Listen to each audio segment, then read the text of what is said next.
This is KX on the Go. I'm Amber French. A man from western North Dakota was sentenced in federal court this week after he pleaded guilty in a child porn case. Joshua Opp previously pleaded guilty to a count of possession of materials containing child pornography.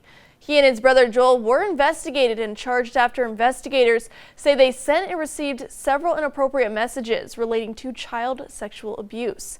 A judge later sentenced Opp to 42 months in federal prison with credit for time served. He may serve his sentence at a prison in Wisconsin. Once released, Opp would also be on supervised release for 5 years. His brother Joel was sentenced to prison time in August of last year. Williams County has approved the latest cycle of tourism grants by the County Board of Commissioners. The 2026 Tourism Grant Program, which supports initiatives meant to attract visitors to the Peace Garden State, is now in its 6th award cycle, with $100,000 up for grabs from the Williams County Visitor Promotion Fund. They are offering $20,000 for more than last year.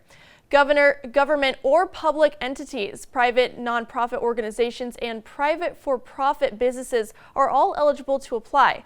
Applications should be related to supporting or enhancing tourism in Williams County.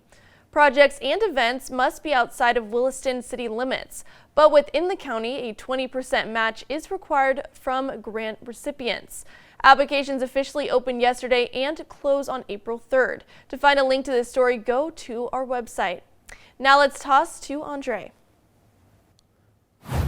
And good morning to you too, Amber. And looking here in the great city of Watford City, we are seeing those partly cloudy conditions this morning, and our current temperature right now is at 8 degrees below zero with a wind chill of 8 degrees below zero as well. Now looking ahead, folks, we are going to be watching for those calmer winds throughout the day today, and also guess what, the cold is going to be persisting around here too, and we're going to be staying quiet around here as well, which is really going to help efforts to clear off these roads. Now looking at our current storm team radar, we're seeing those partly to mostly cloudy conditions this morning, and that is just going to kind of persist throughout the day today. And as far as our current road conditions right now, still on the icy side in a good deal of our viewing area, and a little bit of snow covered in our south and western counties due to a little bit of flurry activity this morning. Now looking at our current temperatures, our temperatures right now are mainly in the single digits and below zero, and even a teen below zero there in Crosby at 11 degrees below zero. So make sure you're bundled up. Our winds are coming out of the north and west at 5 to 15 miles per hour. So at least the winds are light this morning.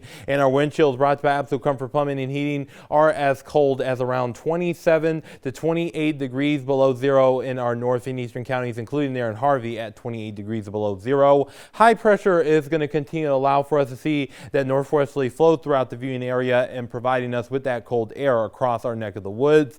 And we're going to continue to see those light wind gusts throughout the day today, so at least that's the good thing that we're going to be seeing today. Our highs for today will mainly climb up into the single digits in the teens, so it is going to be a rather cold day for this time of year, about 10 to 30 degrees below normal. Once we get into tonight, temperatures will drop down into the single digits in teens below zero, so that heater is going to have to be kicked up to high gear as we get into tonight. Now looking here at Williston, once we get into our weekend, we're going to be seeing temperatures climb up into the teens, so still cold. And once we get into our Monday and Tuesday and Wednesday and Thursday of next week, we will see an overall increase in temperatures, with temperatures climbing up into the upper 20s to even low 40s as we head into our Thursday. And we will be watching for those precipitation chances Tuesday into our Wednesday. Here in Dickinson, we're also going to be seeing those temperatures in the teens this weekend. But however, once we get into early to mid portions of this week, we will see those temperatures increase into the 40-degree range with upper 40s by Thursday,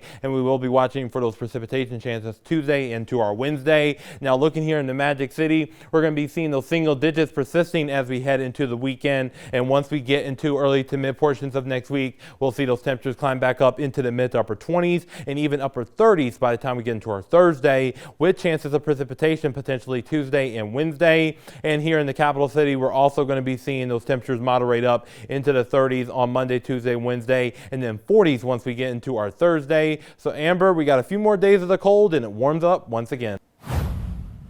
That's some great news, Andre. Thank you so much. For everyone here, this was KX on the Go. I'm Amber French.